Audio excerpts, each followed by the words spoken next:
حضرت ایوب علیہ السلام یہ اللہ کے بڑے ہی برگزیدہ پیغمبر گزرے ہیں. یہ وہ پیغمبر ہے جن کے بارے میں اللہ قرآن کے اندر فرماتا ہے, اللہ نے فرمایا ایوب میرا بڑا صابر بندہ ہے, بڑا ہی صبر کرنے والا بندہ ہے ایوب. ان کے صبر کی گواہی اللہ قرآن کے اندر دیتا ہے.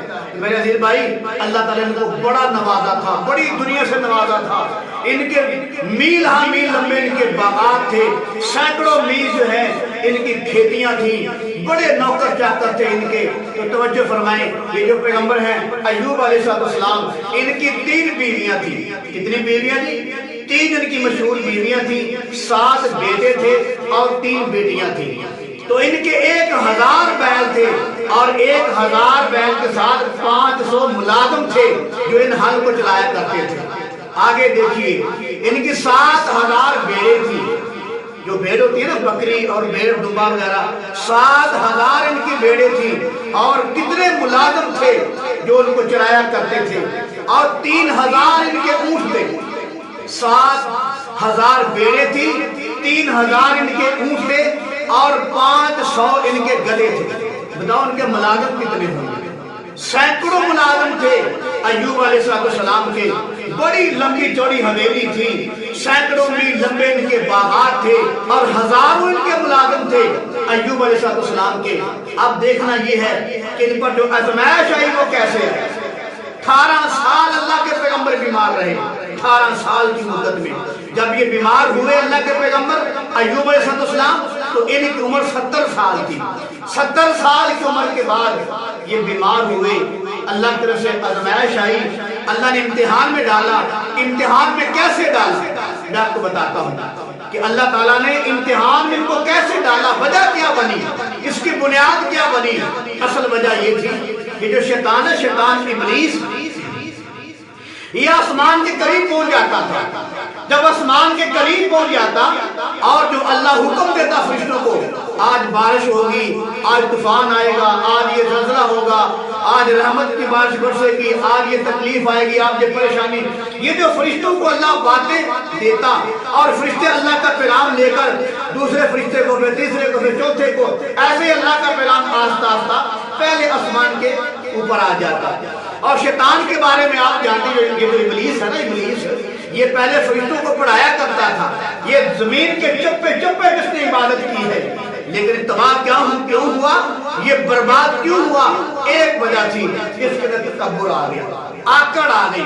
اللہ نے فرمایا کہ شیطان آدم السلام کو سجدہ کر.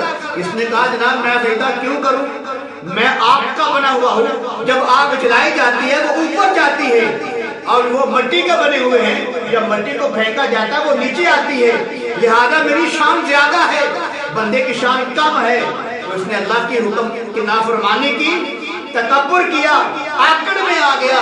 تو اللہ نے اس کے تکبر کرنے کی وجہ سے فرمایا وَحْجُرْ إِنَّكَ رَجِيمٌ, ہمیشہ کے لیے میرے دربار سے نکل جا, مردود ہے, تو راندہ درگاہ ہو جا ہمیشہ کے لیے.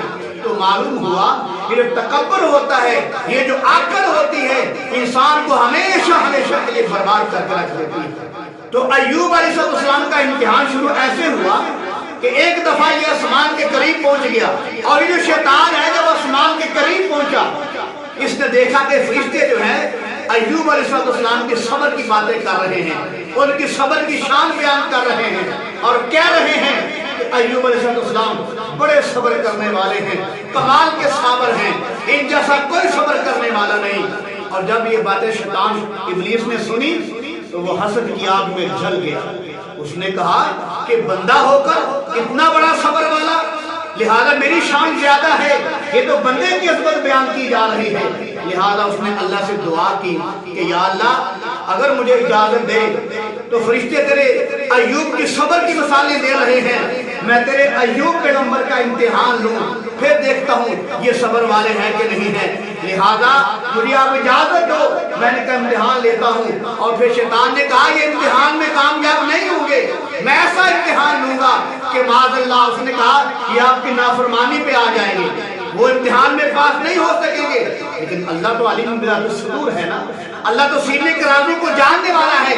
اللہ جانتا تھا کہ یہ میرا بندہ ایوب جو ہے یہ بڑا ہی صبر کرنے والا ہے. تو اللہ تعالیٰ نے شیطان کو اجازت دی, کہا تو آزما لے, تو دیکھ لے جو تم نے سانپ نکالنا ہے وہ نکال لے، تو میرے بندے کو آزما کے دیکھ لے۔